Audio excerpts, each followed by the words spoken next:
میاں اسد جو رحمت گراموفون ریکارڈنگ سٹوڈیو کے مالک میاں رحمت کے صاحبزادے ہیں، نصرت سے متعلق بتاتے ہیں کہ ان کی بے شمار ایسی یادیں ہیں جو آج بھی ان کے ذہن کے دریچوں میں تازہ۔ وہ بتاتے ہیں کہ ان کے والد میاں رحمت نصرت کے گھرانے کو 1960 کی دہائی سے جانتے تھے۔ سب سے پہلے میرے والد کی ملاقات نصرت کے والد فتح علی خان سے ہوئی تھی، جو اس وقت فیصل آباد کے مشہور قوال تھے۔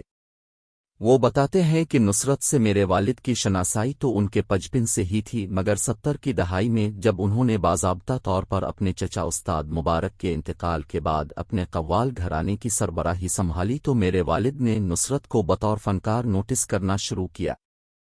میاں اسد کا کہنا ہے کہ آغاز میں نصرت فیصل آباد کے ایک صوفی بزرگ سائیں محمد بخش المعروف بابا لسوڑی شاہ کے دربار پر نعت کلام پڑھتے اور قوالی گایا کرتے تھے۔ ان کی رہائش گاہ بھی اس دربار کے سامنے ہی تھی۔ میاں اسد کے مطابق استاد نصرت نے قوالی سے قبل طبلہ بجانے کی تربیت حاصل کی تھی اور وہ بہت مہارت کے ساتھ طبلہ بجاتے تھے۔ ایک واقعہ کا ذکر کرتے ہوئے جو انہوں نے اپنے والد سے سن رکھا ہے، میاں اسد بتاتے ہیں کہ نصرت جب 10-11 برس کے تھے تو ایک قوالی کی محفل میں کوئی طبلہ نواز نہیں مل رہا تھا، جس پر نصرت کو طبلہ بجانے کے لیے کہا گیا۔ وہاں انہوں نے ایسی پرفارمنس دی کہ گانے والا تھک گیا، لیکن نصرت نہیں تھکے اور سننے والوں پر انہوں نے ایک سحر طاری کر دیا۔